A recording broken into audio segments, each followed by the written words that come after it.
Ah, that's funny.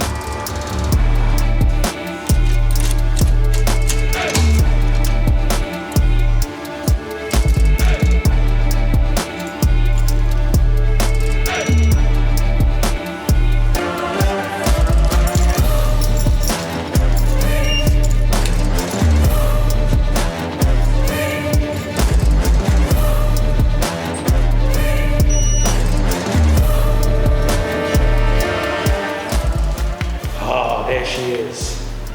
Woo! We going biking today, baby.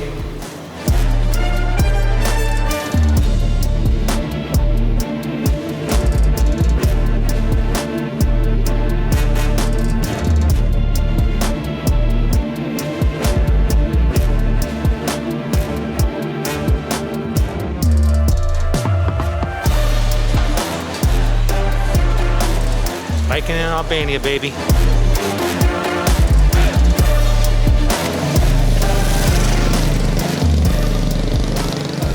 So what are we doing today? Well, obviously on a bicycle.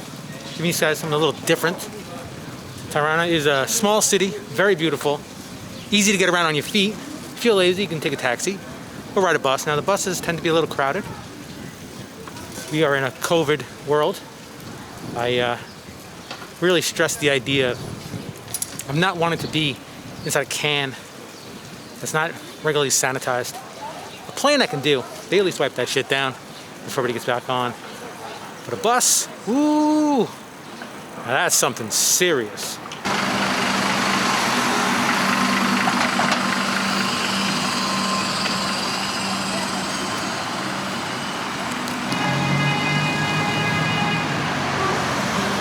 Now the traffic laws here are kind of observed for the people, not so much the cars.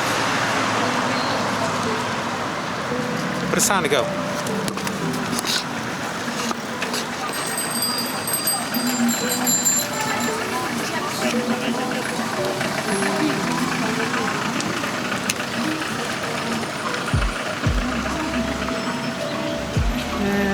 We're gonna go this way.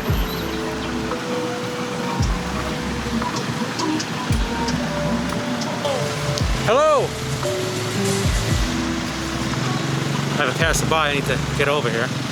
And we have some pedestrians as well. It's gonna be a little tricky. Luckily the local gentleman forced his way through. I'm a tourist, I don't like to force my way through, but shout out to the guy in front of me. He made that pass all happen. Kudos to him. Ah, we got some water, I hate that shit. Good thing my bike has fenders on it. Splash guards, baby. Gotta stay dry, gotta look fly, right? Now this bike, I will say, I don't feel very super confident about this bike. Look at this nasty pothole. Nasty. What I mean by riding one hand on this bike, it's got a little bit of a drag, a little bit of a pull to it at times. So it's a little weird. So one hand, not super friendly. But two hand, it's okay. Unfortunately, being a YouTuber, I try to take every opportunity to walk around with a camera, or ride around with a camera in this instance. First rule about biking Albania. Well, I'm biking Tirana, but I like the way it sounds, Bike-Albania, or biking Albania. First rule is, there's a lot of people. It's a small country, small city, but they do still have a lot of foot traffic. So, you still gotta be careful. There's so many people, so many bikes, motor scooters. You know, everybody get in your way real quick. So you gotta take it slow, you gotta have one hand on the brake and one hand on the camera if you're gonna lug.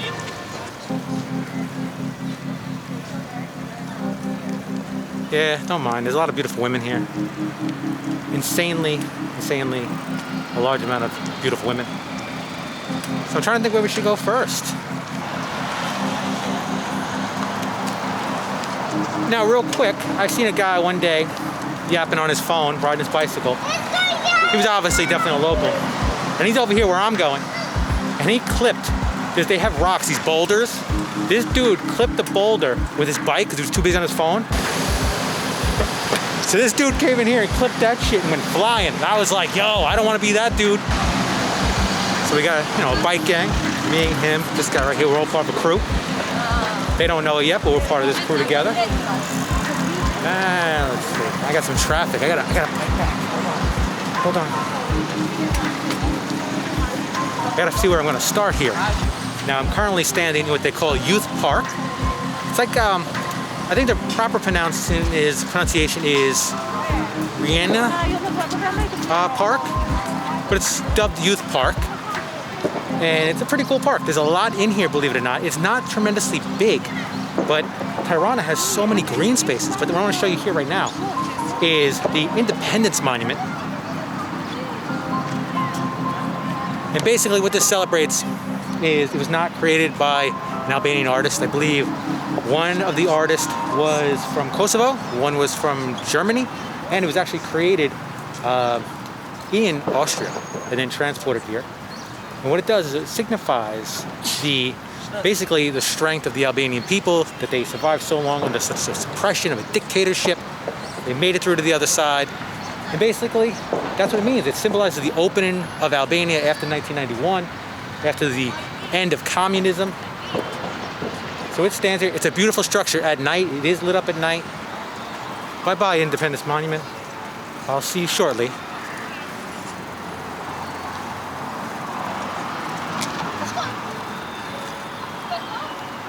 Like I said, Tirana has so many green spaces, little green spaces. They're not tremendous. I mean, the artificial lake is kind of big. But, it's a small city, yet they have a lot of green spaces.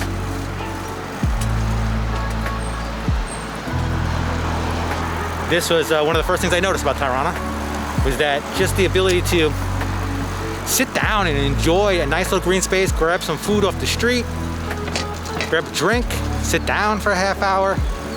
Just really enjoy yourself.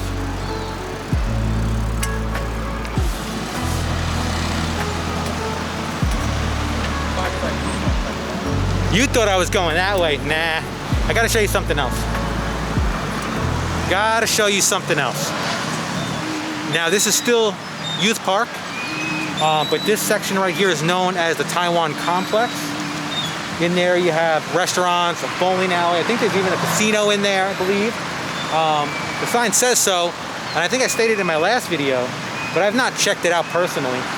And you have the Taiwan pool. Now you're probably asking yourself, well, if you have artwork here and stuff that's built or designed by non-Albanians, you're probably figuring some dude in Taiwan created this whole complex. Nah, he didn't. It has nothing to do with Taiwan. Other than, during communist times, they like to give things nicknames, okay? And since Taiwan is an island in a big ocean, right? So Taiwan is an island in basically its own little thing. They figured they're putting a big pool inside a big green space, and so they just kind of flipped it on its head and said, okay, this is Taiwan. We'll call it the Taiwan Complex. Now we got Popo, so hold on.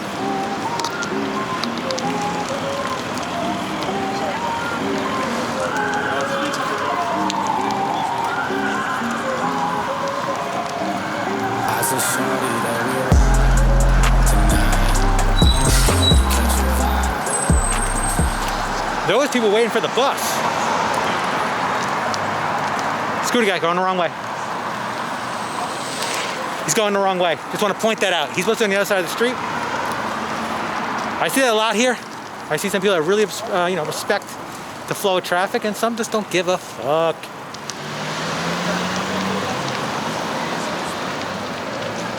Well, I was almost in the box. Now in America, in New York, we have the box. So if you went across this line, in America, you'd be what's called in the box. You get a ticket for being in the box in America. Well, in New York. New York has the box. Now, do the cops give you a ticket for being in the box? It all depends.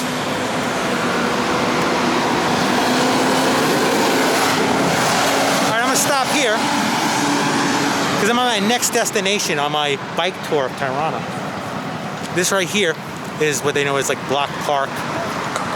This used to be a checkpoint area because Enver Hoxha's home is right down the block.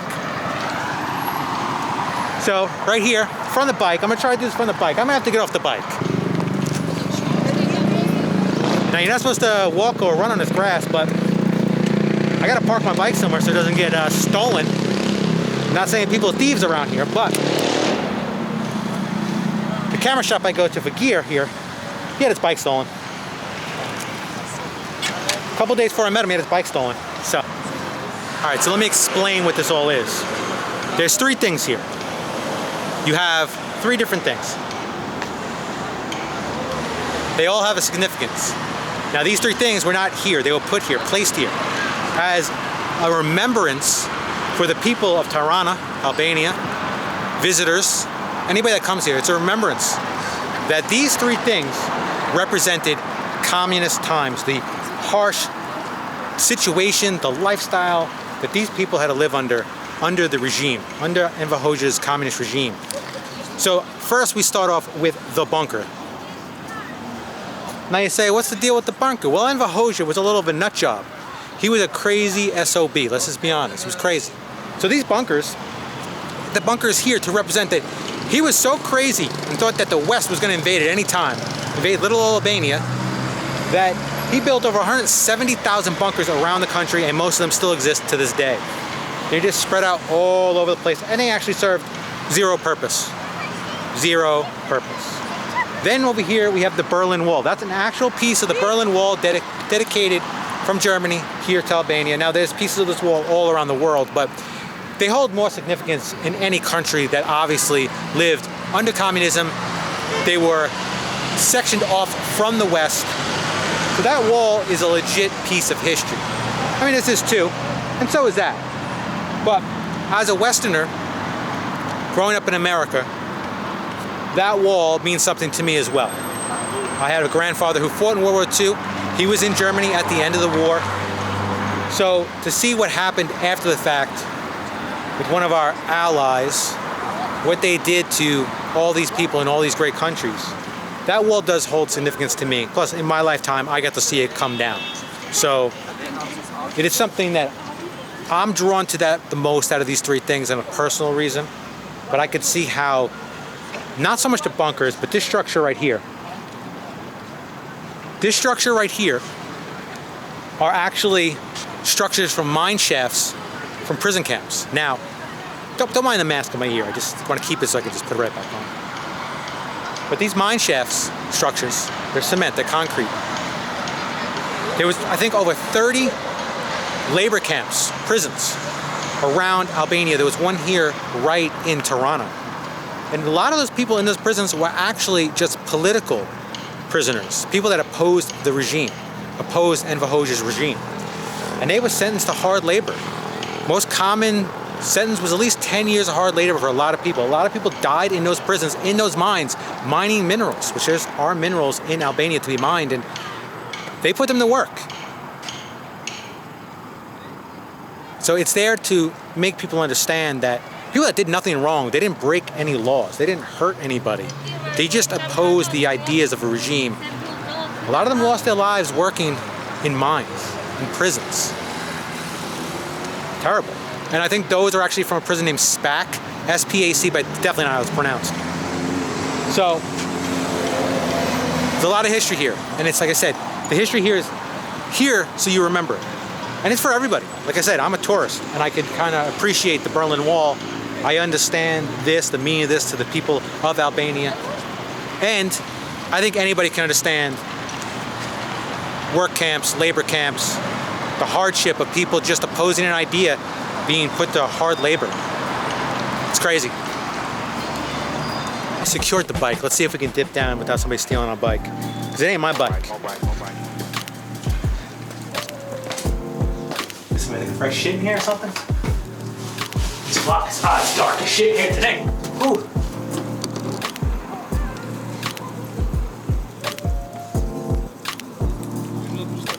So this is what it's like inside the bunker. You know, kind of useless. You know what I mean? Like it just useless.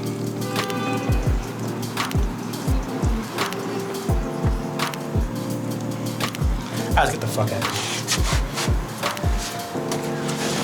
Now, a funny story about this place. The first time I was in the bunker, it was like the first week I was here.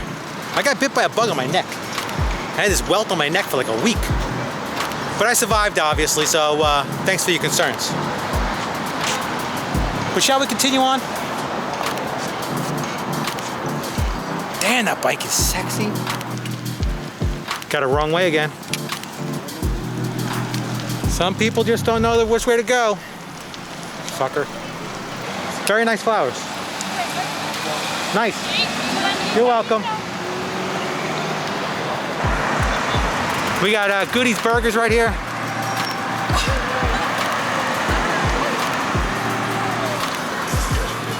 Goodies Burgers are okay. Their chicken's better though.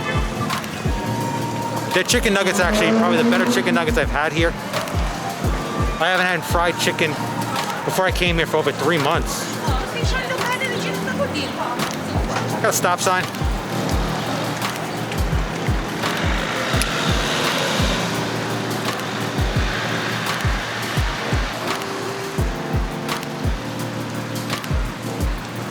All right, so you're probably wondering, something seems different.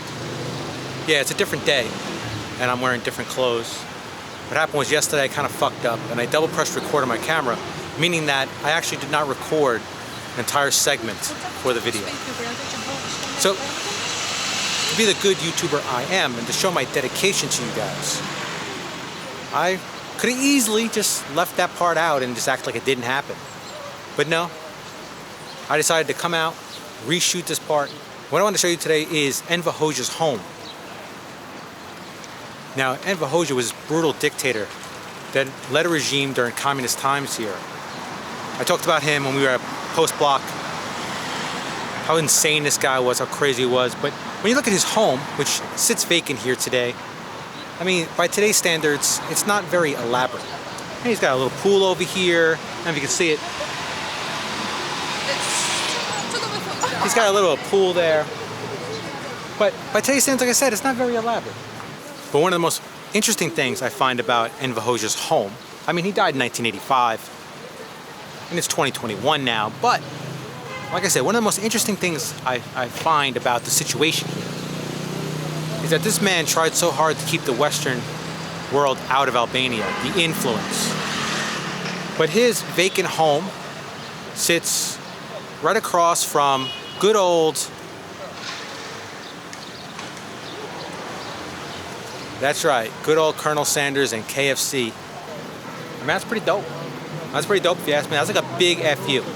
One of the cool things I was able to do between yesterday and today is that I was able to equip my bicycle with a bell.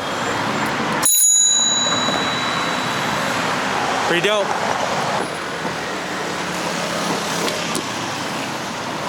Now, I didn't plan on showing you this, but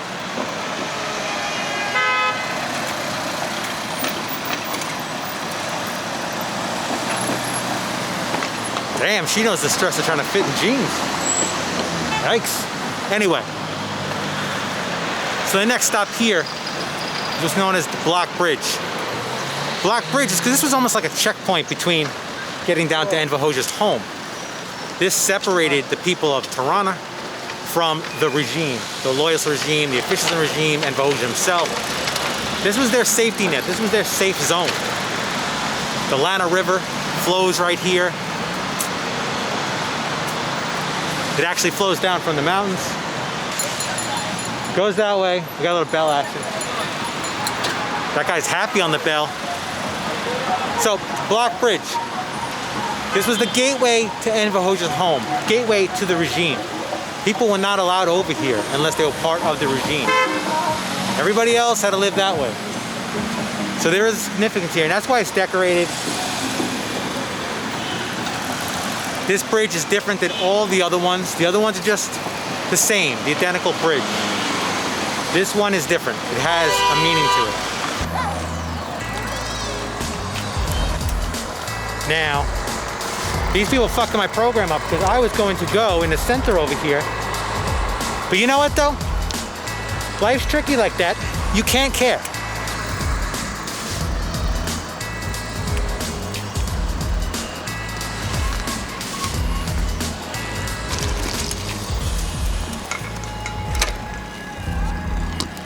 It's fucking people taking up the whole fucking square. Okay. So then here, we have the Polytechnic University here. This right here is the Martyrs of the Nation Boulevard. It's one of the main roads I've been riding around this whole video. This goes from here down to Skanderbeg Square. Skanderbeg Square. So this goes from here all the way down to Skanderbeg Square.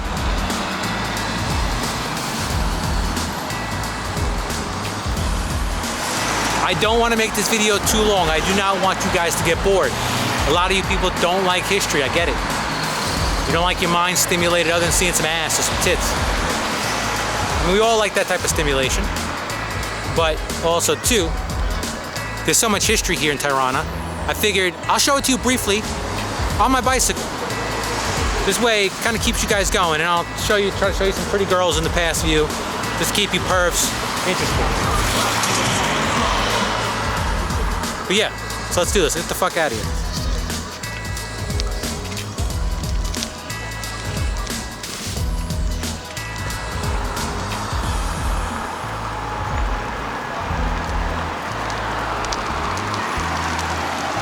But I'll tell you, just grabbing a bike and getting out in the city, it's awesome, man.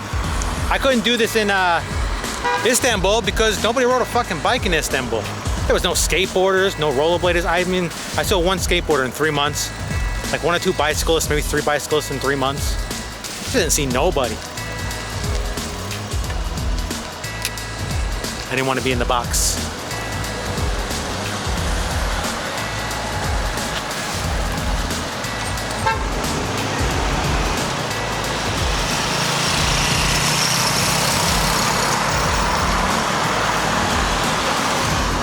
The shit that I do for content.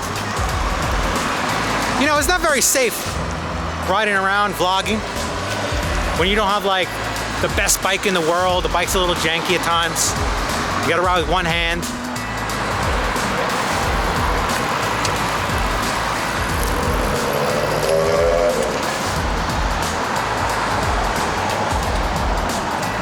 Oh, and Moses Pyramid.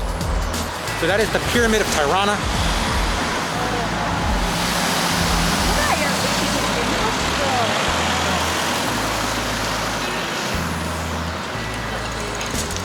And it's secured and we can't get in there. So.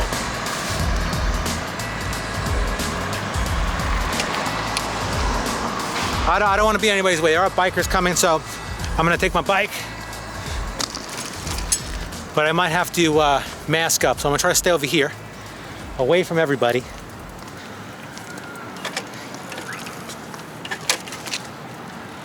Use the bike as a barricade.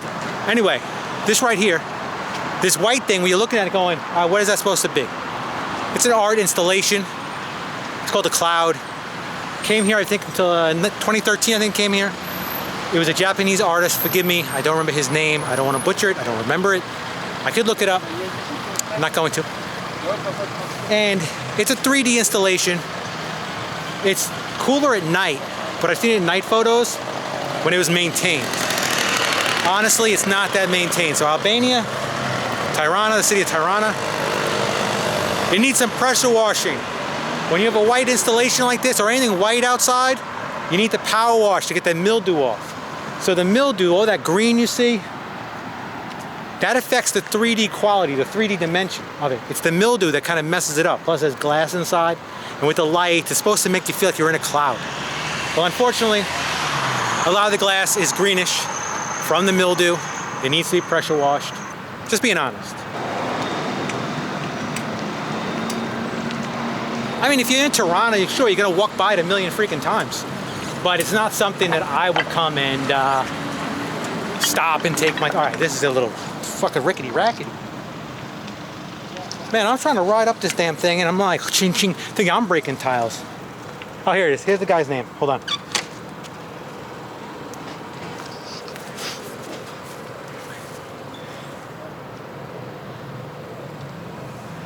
Sue Fujimoto. Then over here, so the art museum. The art museum here is only 200 lek, so it's less than $2.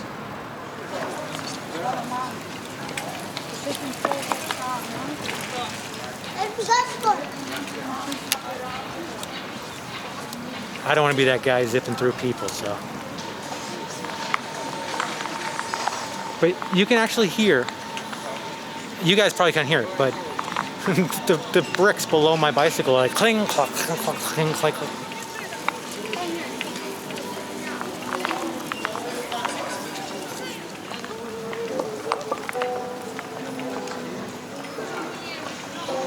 The entrance to the castle is right over here. All right, I'm gonna stop right here for a second. So this is the castle in there. And then there's all restaurants. Now what's interesting about this is a historical place. That's history right there. So you say, shit, I mean, they put restaurants inside the castle walls? Actually, it was designed so that all the restaurants and all these stores and shops in there can be easily removed without affecting the actual history of that building. The foundation doesn't affect anything. So it's a cool way of being able to use history modernly. So you can have restaurants and things like that. It's just not a space where people can just go and walk around. They can actually sit and have dinner. It's kind of cool. I just coasted the whole way. I wasn't even pedaling. Now I do this other way to show you guys something else here.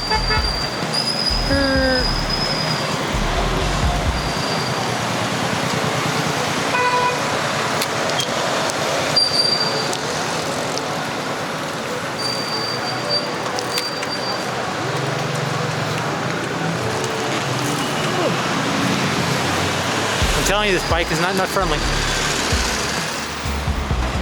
And we've arrived at our destination.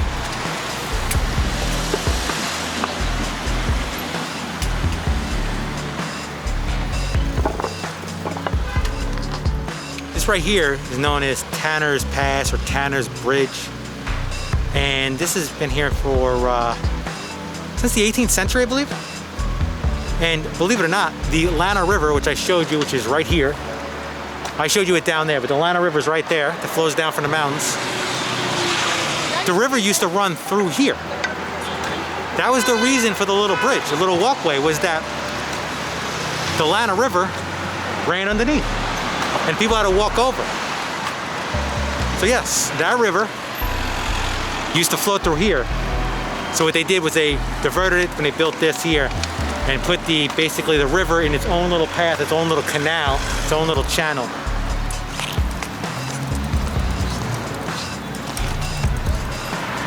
No bike lane.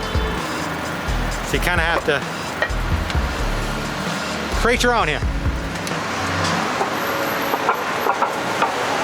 Don't worry, we're gonna make it. I told you, this is bike in Tirana. One of the beauties of Albania, especially Tirana, even though we live in the age of COVID, the fact that all the museums are open, except for the National History Museum for the fact that it was damaged. Nothing's closed because of COVID.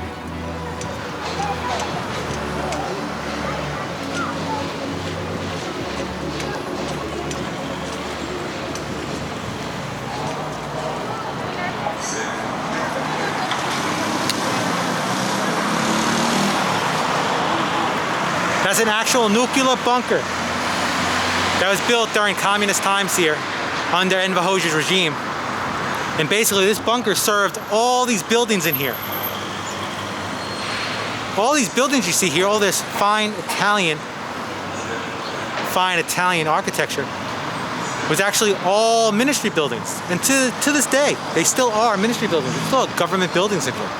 They are still in service.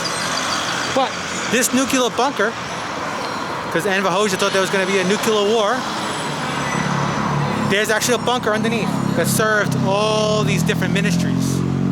And you can take a tour and you can see the actual bunker. And you can also see history. They set it up so you can understand what the regime was like and just the horror of the regime. Now this is Bunker 2. There is a Bunker 1 which is in the outskirts of the city. I have not been there yet. But if you want an idea about the craziness of the regime, of Enver Hoxha, this is the one you go to, Bunker 2.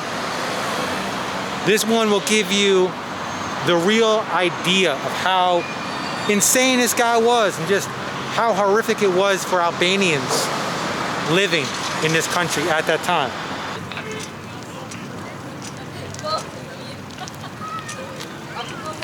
See that? Look at all that fun they have. I'm in no rush. I'm traveling the world, I told you. Unless you need to make a plane, I don't gotta rush nowhere. Now it's my time to go.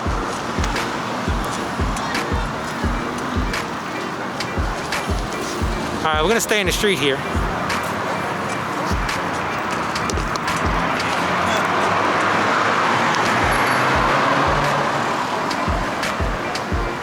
So this is House of Leaves. It's a museum now. Before that was a clinic. This is where people go and their child would be born. And then it became basically a governmental use for the Italians, for the police, a headquarters. Then the Germans invaded, and they actually made it a Gestapo headquarters. The Nazis used that as a Gestapo headquarters. So after World War II, this actually became a secret police headquarters for the regime, the communist regime here. And through the years, they've specialized in surveillance. This was used to surveil all the people in Albania and Tirana especially. And this museum will tell the history, the story of that. All the spy techniques, how everything was wiretapped, how they surveilled every single person in this country.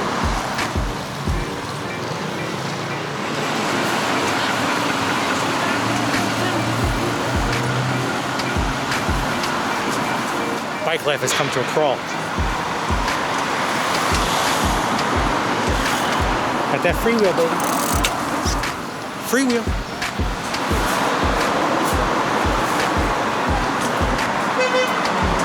I told you, it's all about the bicycle today. It's all about the bicycle today. Now, we could go to a street market. Do you want to get the bicycle tour of the street market? Now, you know I like a good fake market, especially if you watch my Istanbul videos. One of the greatest places on earth for good fake markets. I'm actually a big fan of the bike vlogging now.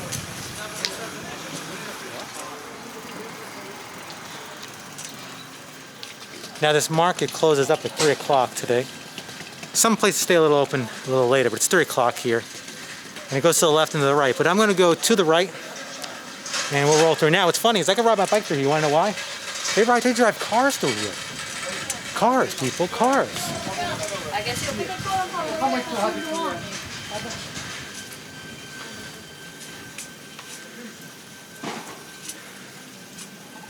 Hello.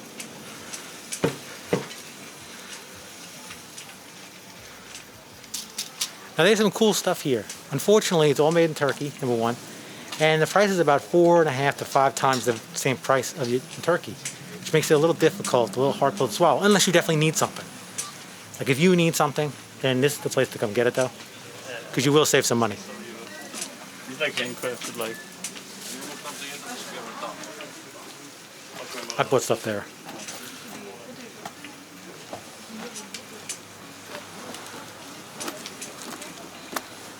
So if you're wondering the quality, it's Turkish quality. It's all made in Turkey. So as in Turkey, they say it's Turkish quality.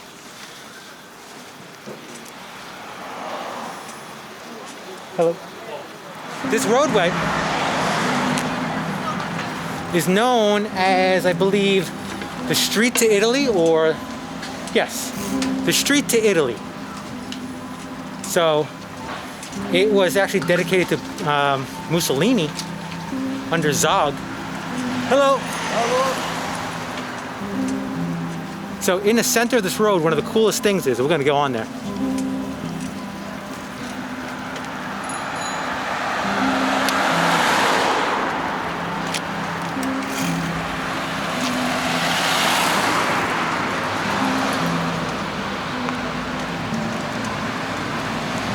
Yes, people, there is a bike lane in the center of the road. And it's basically a bike road inside the road.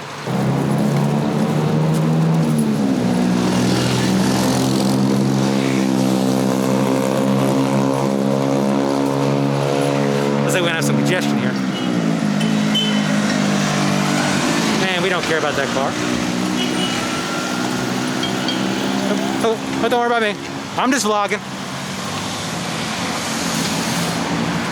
So now we have a clear path. But this is a cool ass roadway, so we're gonna keep going.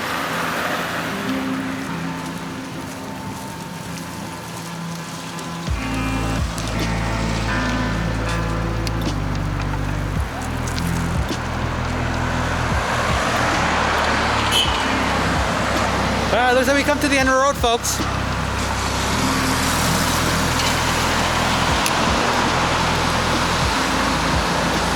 Dilemma. A dilemma. Well, no better time to wrap this video up now. Come to the end of the road today. So, I guess that's it for today. Hope you enjoyed my little bike tour around Tirana. Now, that's only a small section of Tirana. It's mostly historical things. Tirana goes this way and that way and that way. If you go off into the sunset, you'll get to Doris. So, until next time, peace.